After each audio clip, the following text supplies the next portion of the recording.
Caiu pecinha? Caiu uma pecinha. É ali, ó, daquele que tá... O tabuleiro tá quebradinho. Pessoal, como nossa programação hoje é bastante grande, né? Mas preparada com muito amor, com um carinho infinito por vocês. Opa!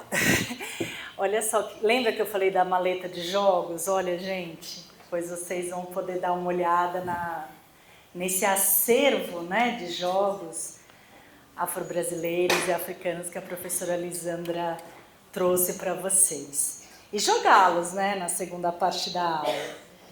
Então, a professora Lisandra, ela faz parte aqui do nosso grupo de pesquisa, é Educação em Direitos Humanos, é na linha de pesquisa Africanidades, Mulheres e Infâncias. E, particularmente, eu acho ela uma pessoa maravilhosa, que gosta demais.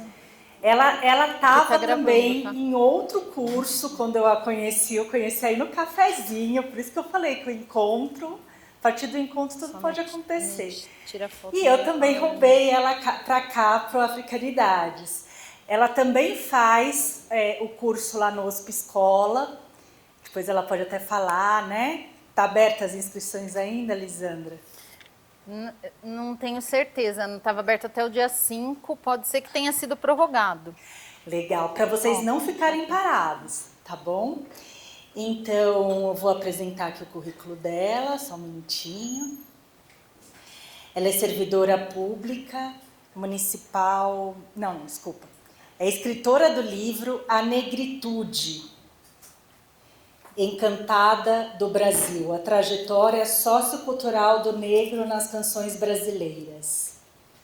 A Lisandra Cortes Pingo também é mestra em Educação pela Faculdade de Educação da USP, pós-graduada em Política de Formação de Igualdade Racial na Escola pela Unifesp e em Trabalho Docente e Educação Étnico-Racial, psicopedagoga e especialista na educação com alunos com deficiência intelectual, arte educadora com ênfase em música, coordenadora pedagógica da Rede Municipal de Ensino em São Paulo, trabalha com educação há mais de 30 anos, tendo experiência na educação infantil, ensino fundamental, EJA e educação especial. Direção e na Secretaria da Educação do município de São Paulo, atuando como assistente pedagógica nos períodos de implantação, implementação e desenvolvimento do Projovem Urbano MEC. Recentemente, colaborou com o relato para o currículo da cidade Educação Antirracista da Rede Municipal de São Paulo. Então, com a palavra, Lisandra.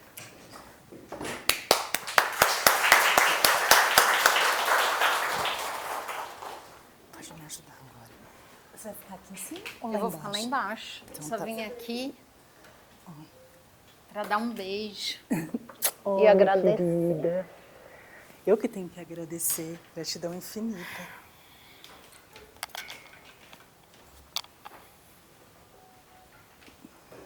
Vou ficar lá? Ah, que bom. Tá bom. Vamos ver. Ai, que medo. Oi, gente. Nossa, que alto. O quê? Vai cair? Vou botar aqui, então. Quanto tempo, Ana? 40 minutos. Tá.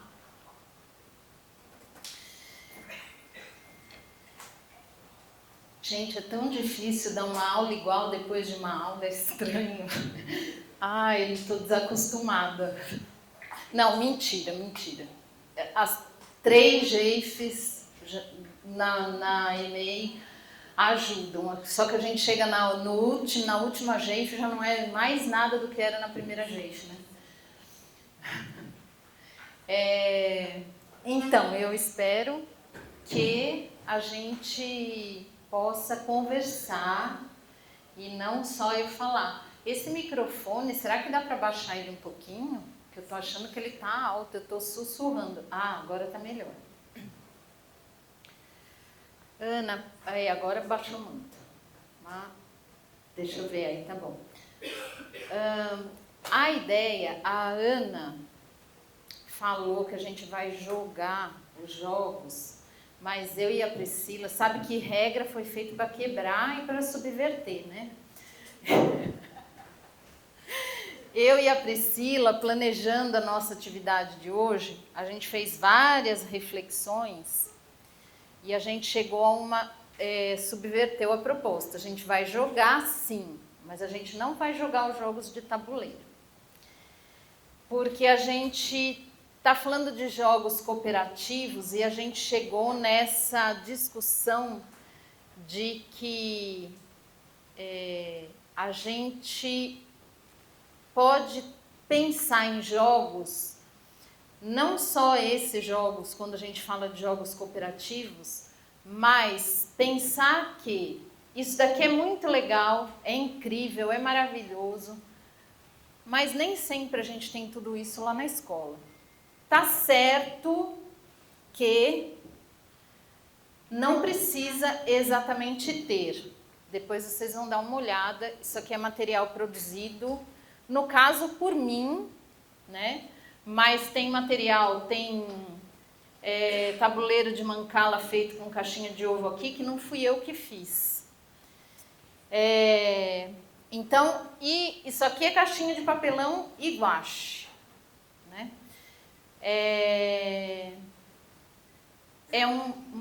Com cola por cima, para dar uma brilhosidade.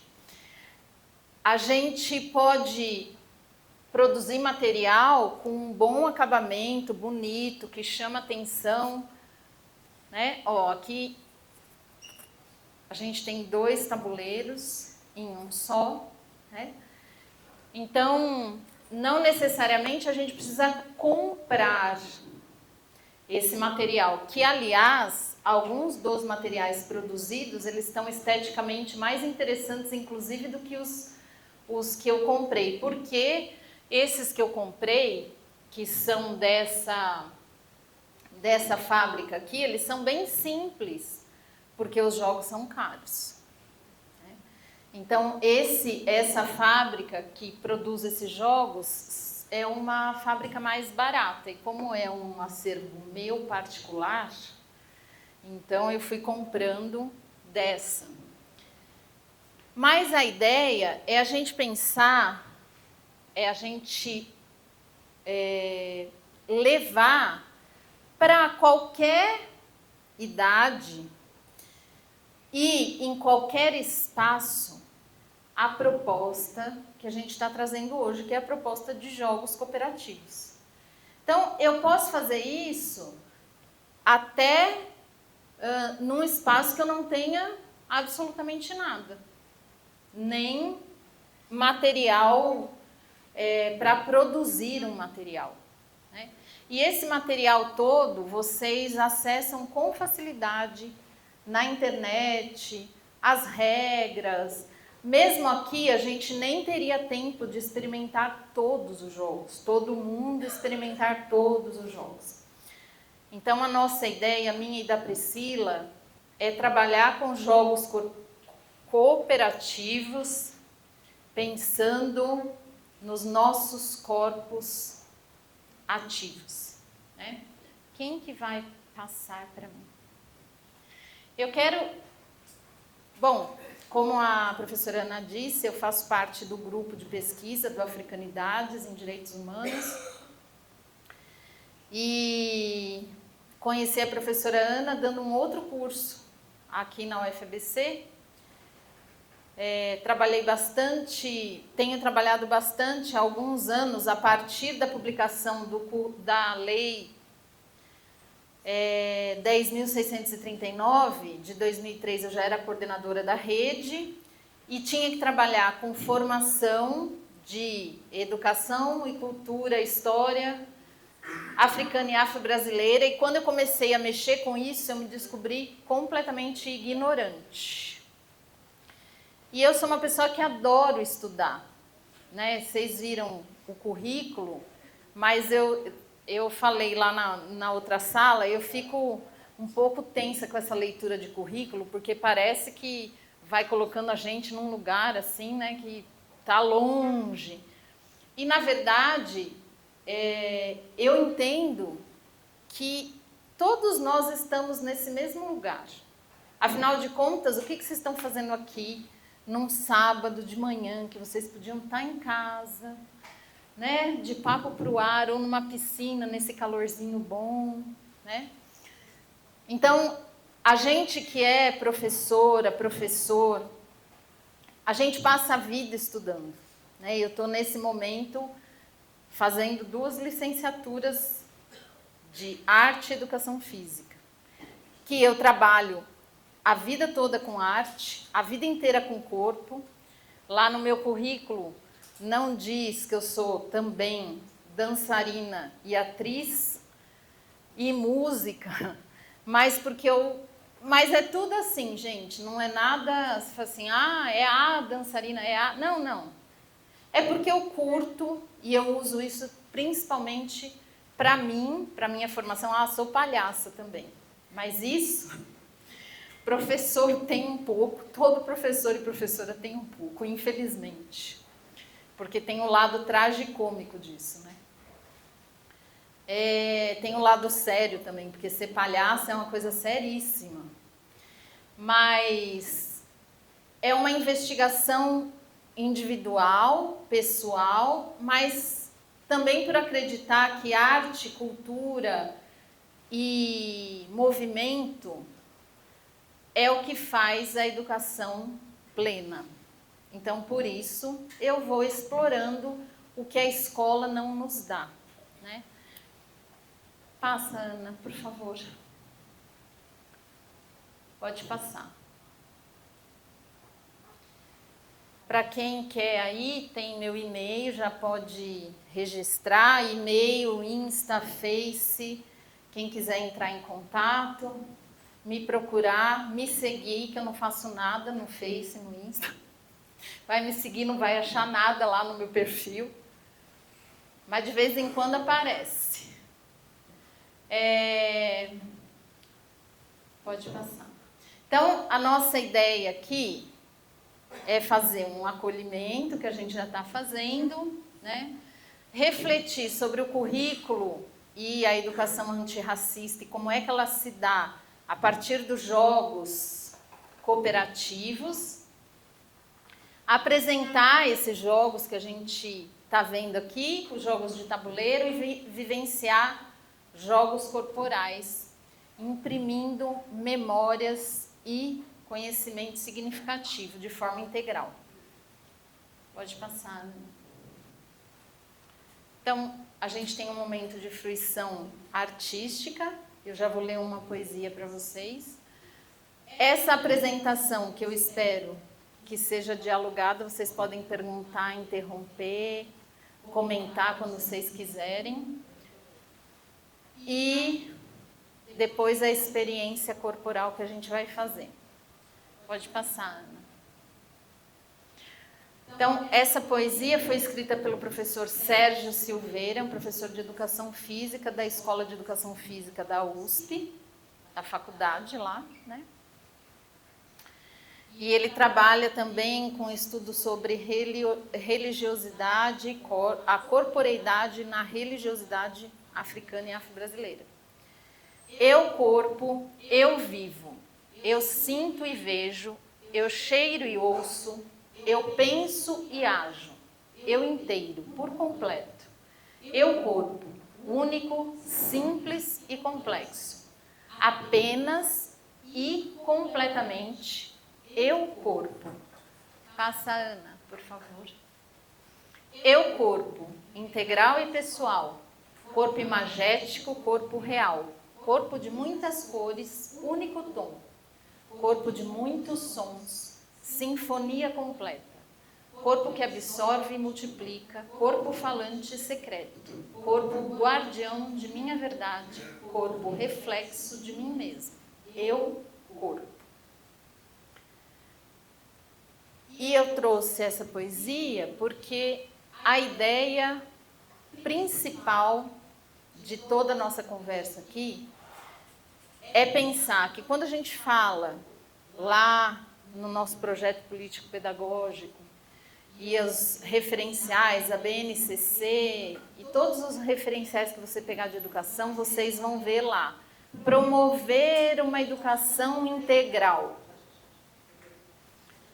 Uma dos princípios, além da educação, da equidade, além da inclusão, que se tem discutido muito, a educação integral desde sempre. Só que educação integral diz respeito a essa questão de que nós somos um corpo.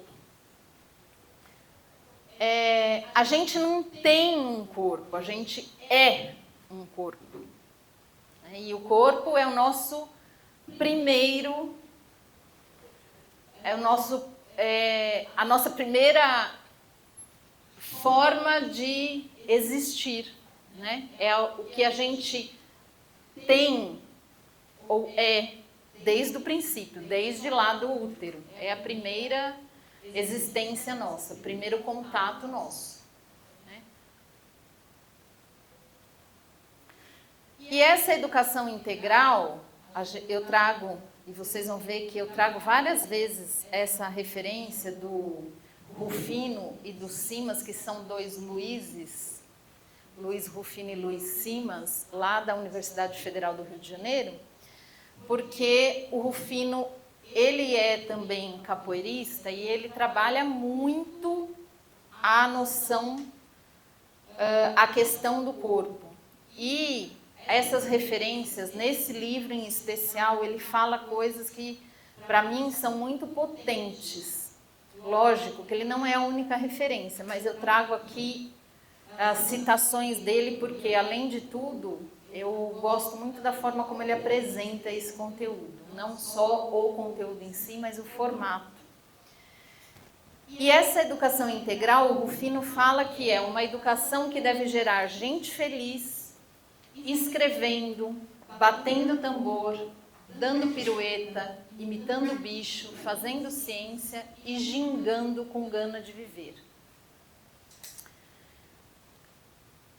E eu peço, aí lanço uma pergunta, A gente faz isso na escola? Porque a gente coloca lá que a gente quer uma educação integral, parará, parará. Um pedagogês lindo, que supervisor dá nota 10, Mas e na prática, como que é isso? A gente faz essa educação integral, essa educação que não separa corpo e cabeça?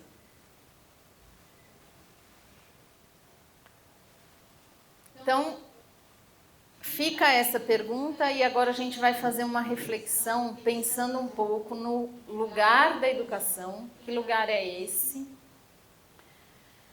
E como é que a educação está situada na nossa sociedade hoje como um resultado de um processo histórico, social, econômico e de disputa constante. A educação é território de disputa diária, que a gente está ali, de disputa de conhecimento, de disputa de conteúdo, de disputa constante pelas pessoas que fazem a educação.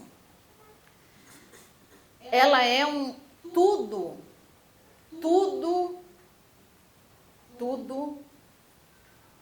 é corpo. A gente é corpo, mas esse espaço, ele está em relação ao nosso corpo o tempo inteiro.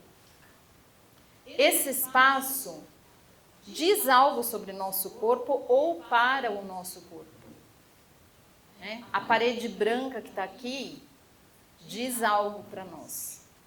Poderia ser um quadro. Eu fui dar uma palestra e eu estava nesse dia, era uma palestra para estudantes de licenciatura de pedagogia, não me lembro qual era a universidade.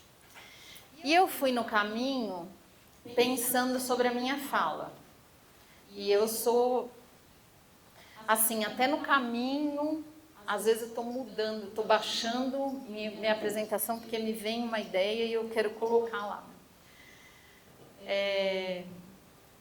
Eu levantei, Ana, hoje às 3h30 da manhã, assim, falei assim, não, eu quero mudar uma coisa na minha apresentação.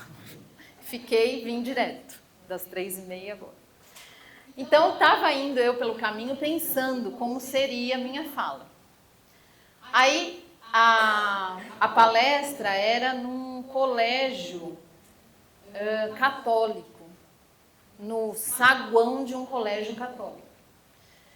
Eu fui com meu material preparado. Quando eu entrei no saguão, eu fui completamente impactada pela parede. E aí minha fala mudou completamente. Eu nem abri meus slides. Porque o que tinha lá? Tinham 3 cenas pintadas. A primeira cena eram 2 meninos, bem estereotipado, desenho bem estereotipado. 2 meninos com um computador e brincando de tipo escritório. Os 2 menininhos pequenos, umas crianças. A segunda cena era um menino e uma menina, brancos. Um estava sentado e o outro em pé e estava com um livro na mão. Agora não me lembro se era um menino ou se era menina. Mas eles, enfim, estavam nesse contexto. E tudo em volta dava a entender que era brincadeira, né? Era espaço de brincadeira. E a terceira cena eram 2 crianças negras, a representatividade, brincando de carpinar, com enxada na mão.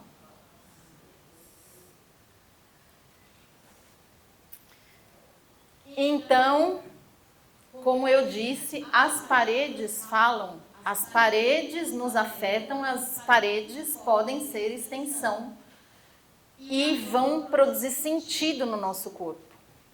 Né? Tudo é corpo. Esse lugar diz, está todo mundo sentado, eu estou aqui falando que é para a gente se mexer, mas está todo mundo sentado me ouvindo falar. Só que a gente não vai ficar assim, né? Por isso que aí uma das justificativas de que movimento, brincadeira, fantasia é uma coisa que permanece na nossa vida o tempo todo. Com uma diferença, você entra numa escola de educação infantil, como é que estão as crianças? Mesmo que você queira, mesmo que seja na sala de aula com cadeira. Quem que dá aula na educação infantil aqui? Fica todo mundo sentadinho, 6 horas. Não, né?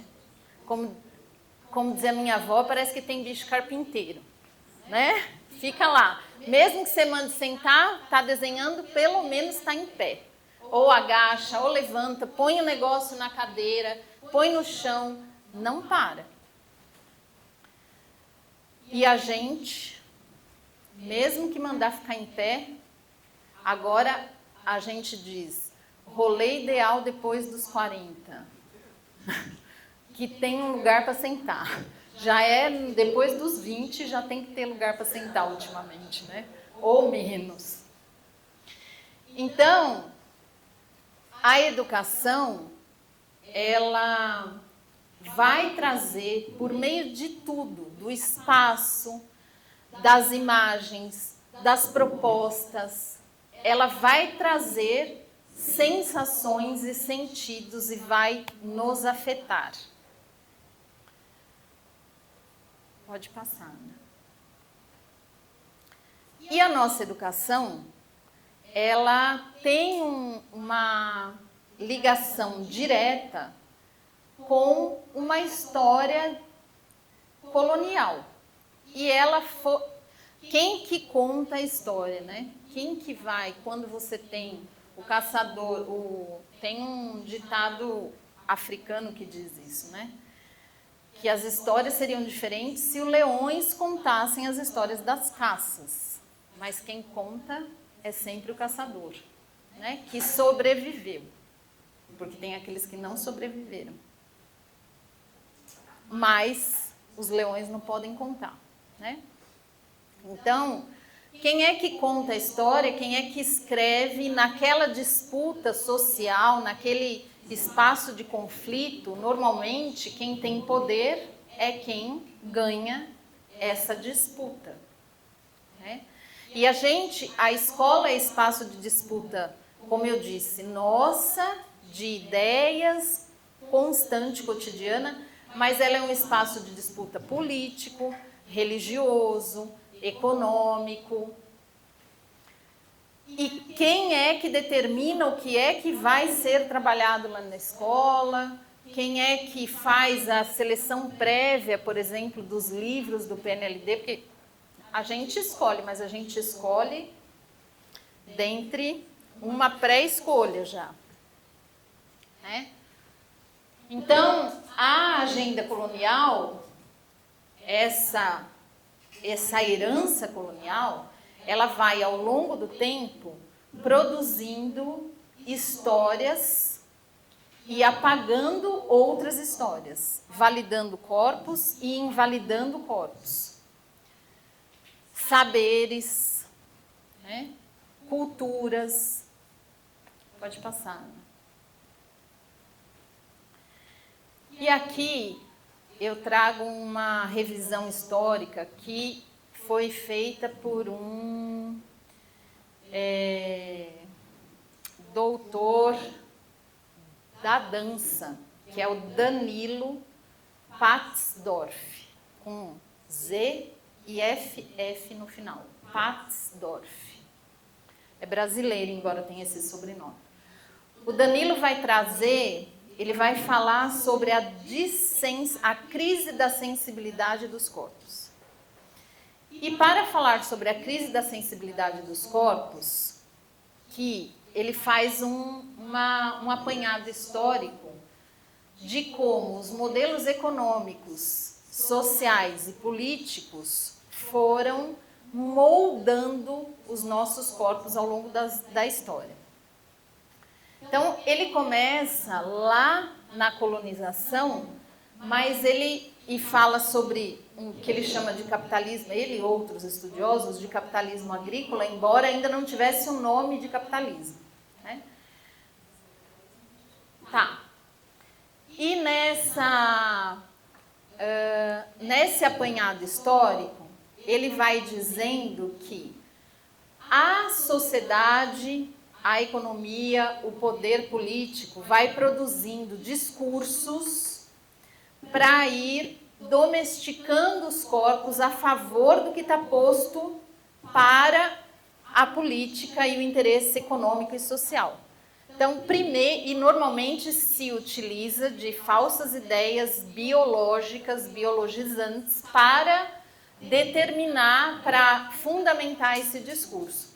Então, primeiro, com a escravização baseada na racialização e no discurso racial, principalmente pela medição de crânios, que vocês já conhecem essa teoria eugenista e racista. E cada modelo se soma ao outro, ele não deixa de existir, ele se transforma, mas não deixa de existir. Tanto é que a gente ainda tem situações de escravização ou análogas à escravidão existindo até hoje. Então, primeiro, com a escravização, tem essa forma de dominação que é por coerção violenta. Depois a gente tem, a partir da industrialização, uma nova forma de organização social. Quem já assistiu aí o Tempos Modernos do Chaplin, quem não assistiu precisa assistir, urgente. Aí tem uma cena que ele está lá apertando o parafuso, que ele sai da fábrica e ele continua assim, né? Porque há uma domesticação do gesto, do corpo, para economia de movimento, porque você tem que ser eficiente, tem que ser rápido para a produção em série, né? E aí começa-se então uma nova organização social, porque as mulheres precisam produzir, reproduzir. A gente precisa de mão de obra. Inclusive a escola nessa época tem uma visão completamente tecnicista, porque se forma para o trabalho, né? E passa-se então a um controle burocrático dos corpos. Hora de trabalho, hora para entrar, hora para sair, bater ponto, etc. Essa é a forma de coerção. Você vai ser descontado, né?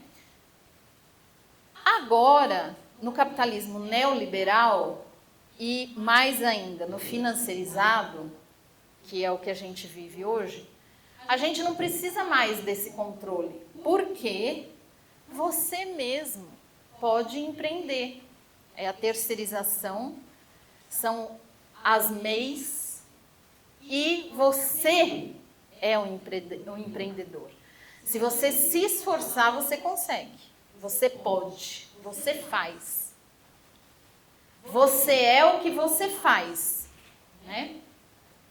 E aí passa-se então a um controle dos nossos desejos e mais ainda do nosso tempo livre, porque você precisa produzir.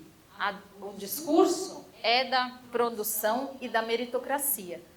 Você não consegue porque você não se esforça. Então, se esforce mais, você pode mais, levando todo mundo à exaustão completa. E aí também o controle dos desejos, sim. Por quê? Porque eu mereço. Eu trabalhei tanto, eu mereço. Eu vou comer um McDonald's porque eu mereço. Eu mereço comprar a caneta Montblanc, o carro tal, porque eu mereço. Porque eu me esforcei, eu mereço. Então, o controle dos nossos desejos, porque quanto mais eu incentivo o consumo, mais eu incentivo a produção. E o controle, ninguém precisa controlar mais, porque eu vou à exaustão, porque eu preciso, eu quero e eu mereço, né? E no pain, no gain. No gain. Como eu falei ali do lado, a gente até para a gente fazer o essencial da nossa vida, que é fazer exercício físico, a gente já utiliza uma frase dessa ideia, porque quando a gente vai na academia, a gente posta lá e diz o quê? Tá pago, né? Tá pago, e o Caio aqui, que é professor lá da IASH, de Educação Física, a gente falando sobre isso, ele falando, não é que tá pago, tá poupado para a nossa velhice, né? É uma forma da gente ganhar saúde, não é pagar nada, né?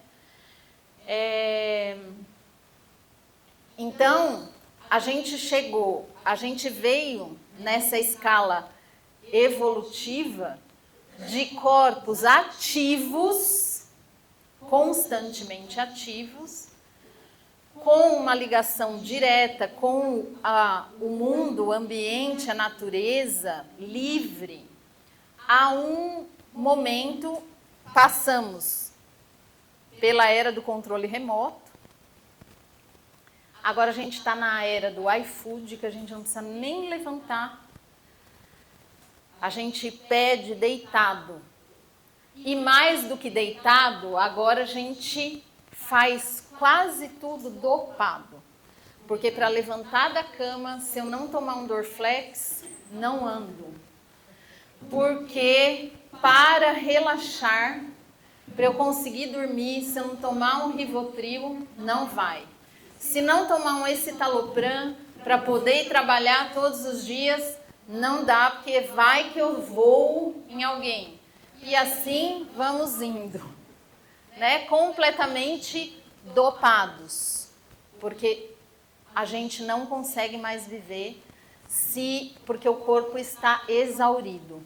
Eu duvido que tenha alguém aqui que vá dizer que não tem essa sensação. E essa história de que o tempo passa e a gente nem vê é porque a gente não tem o tempo do ócio. E o ócio virou luxo e virou objeto de consumo. Até as praias agora estão querendo privatizar. Parque privatizado. Se você quiser fazer exercício físico, você tem que pagar. E tem que pagar um personal trainer, inclusive, porque ir só na academia não adianta. Porque você vai ficar largada lá. Você quer relaxar, você tem que pagar um spa.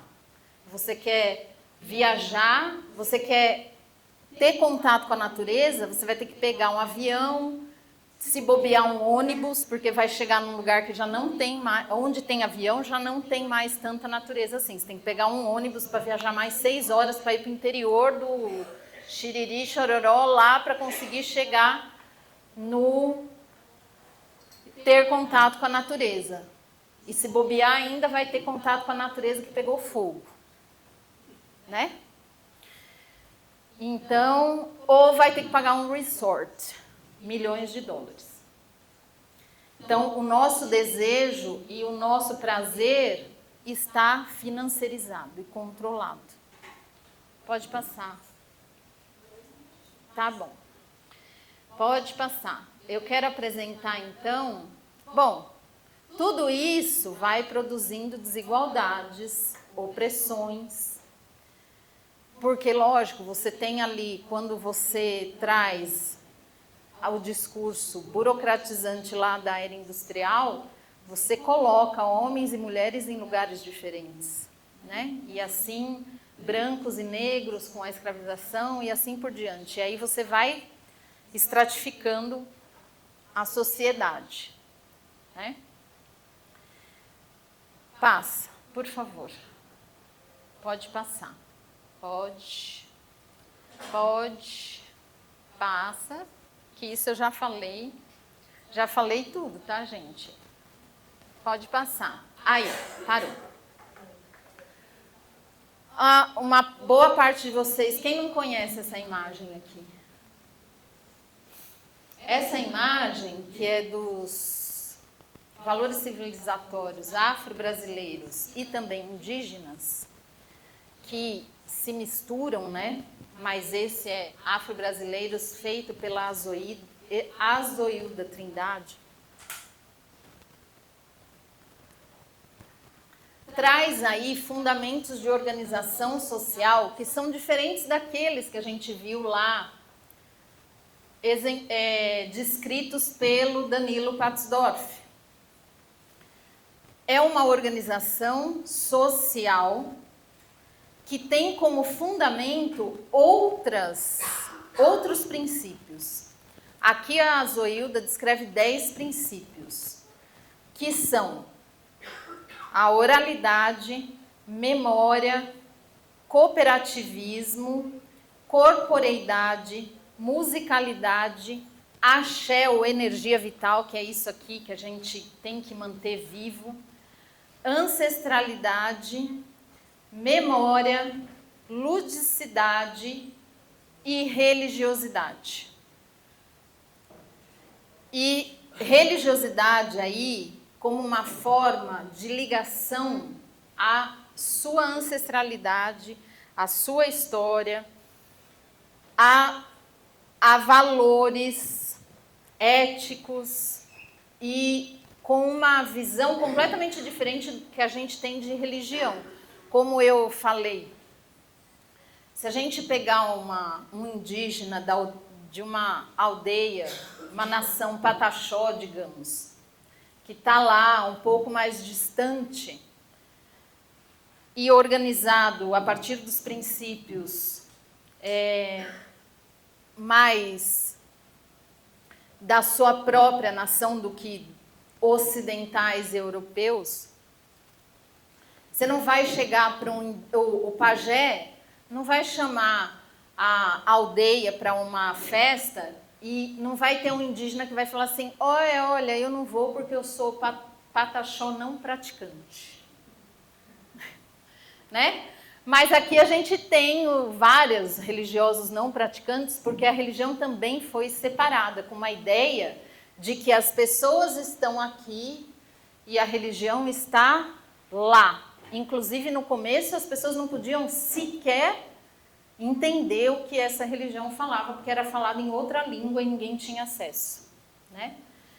Então, foi tendo separações, compartimentações do ser, que aqui, nesse modelo, é um ser integral. Quando a gente olha essa imagem,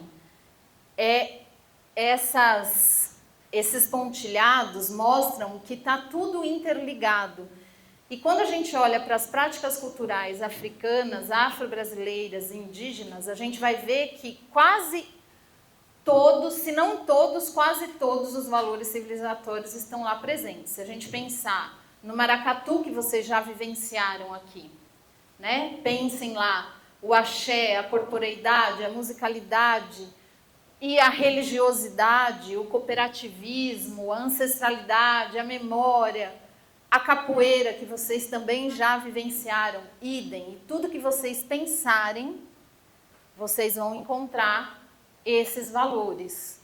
E esses espaços, o espaço do maracatu, a roda de capoeira, os momentos, o terreiro, todos eles são espaços pedagógicos, em que você vivencia esses valores, que são valores sociais e civilizatórios.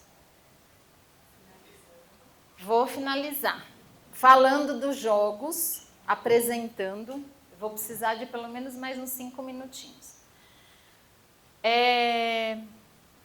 Então, o jogo, seja ele o jogo de tabuleiro, seja ele os jogos corporais, eles são potentes como uma prática de educação antirracista, principalmente quando a gente traz jogos afro-brasileiros e africanos, mas pelo simples fato de que a gente está praticando uma subversão a essa lógica colonial, que é essa lógica aqui, permanente. A lógica das cabeças, a lógica do conteúdo, a lógica do amortecimento da sensibilidade e do corpo. E que eu aposto que todo mundo, porque eu também faço isso, né? Quando fala assim, a gente vai fazer uma atividade de corpo, já fala, ai meu Deus. Se falar assim, gente, vamos levantar aí, já tem pelo menos um terço lá que vai falar, ai meu Deus do céu, que chato, né? Que chato. Mas para que levantar? Me deixa aqui. Por quê? Porque a gente amorteceu esse corpo. O corpo pede, não é que a gente está sendo chato, não. É porque é verdade, é porque o nosso corpo pede.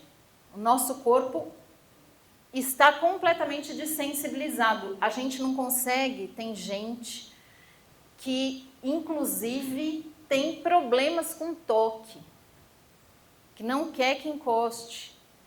Não, e nem estou falando de pessoas que têm distúrbios, mas pessoas que tiveram um corpo completamente dessensibilizado, que o toque parece sempre com uma conotação desagradável, né? Então, o fato de subverter a lógica colonial já é parte de construção de valores diferentes daqueles que a gente tem construído nas nossas escolas. E aí eu trouxe para vocês alguns jogos para vocês olharem, conhecerem e para vocês colocarem aí no acervo de vocês de conhecimento, pesquisarem, construírem com os alunos e as alunas de várias idades, né? Pensando que eu falei lá atrás e queria retomar agora, a gente vive na brincadeira, eternamente. Só que hoje, a gente brinca quando? A gente brinca quando a gente vai no cinema, quando a gente assiste uma novela, quando a gente joga um joguinho de celular, em outras ocasiões. A gente brinca e faz questão de brincar até com as crianças, com a fantasia, a gente se diverte com isso, da fantasia do Natal, a fantasia do coelhinho da Páscoa, lá em casa, não é nem na escola que eu estou falando, né? Mas como que a gente se diverte? Como que a gente faz isso? Como que a gente assiste cinema, TV, joguinho no celular, todo mundo sentado, no máximo mexendo o dedo, né? E por isso eu e a Priscila pensamos nessa subversão dos jogos. Porque se a gente fosse trabalhar com jogos de tabuleiro, além de vocês não conseguirem vivenciar todos os jogos, a gente também ia ficar sentado, né? Então, passa, Ana, para eu apresentar os jogos. Todos eles estão aqui, vocês podem olhar depois, dar uma olhadinha nos tabuleiros.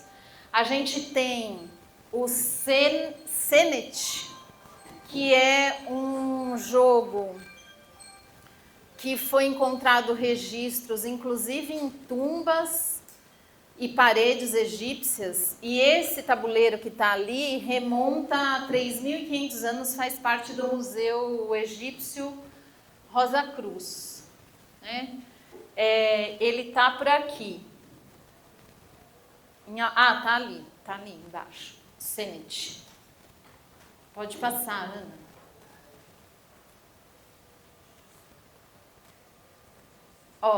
Aí são outros tipos de tabuleiro, mais elaborados. Pode passar, Ana.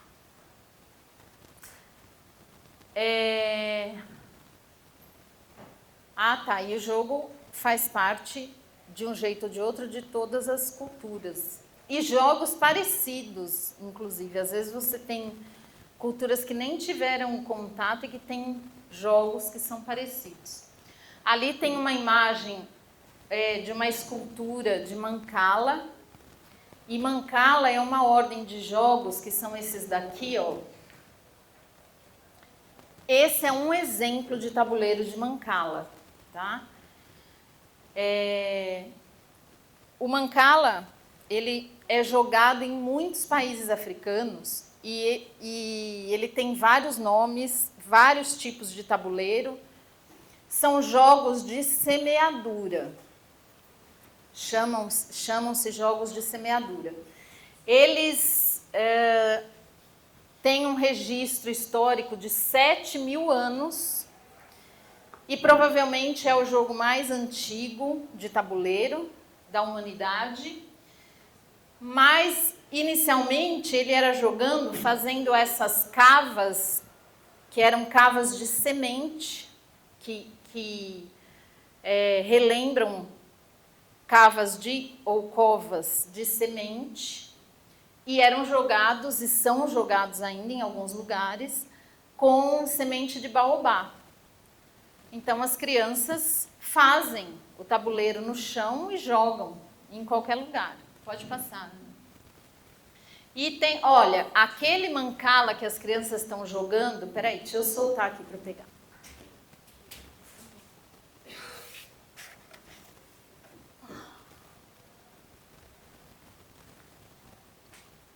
Esse tabuleiro aqui, ó, também é um Mancala. Só que os Mancalas, eles são divididos por ordem de dificuldade. Esse daqui é um Mancala de terceira e quarta ordem, porque dá para jogar 2 tipos de Mancala aqui. Pode passar. Olha lá, é aquele tabuleiro que está lá em cima. E tem, ali tem alguns exemplos de nomes que aparecem nos diferentes países. Awari, Aió, Auelé, Wari, Adi. Então, são vários tipos e vários tipos de tabuleiro. Pode passar. Aí a gente tem outros, o Tsoro, Fonorona, Seega e o Oté. Pode passar. Marabarabá. Marabarabá. Um laba-laba. E o borboleta que tem aí, aqui eu tenho um borboleta, bem simplesinho. Mas ali tem um lindíssimo, né? E eu fiz um borboleta aqui, em algum desses tem um que eu fiz também. Aqui, ó.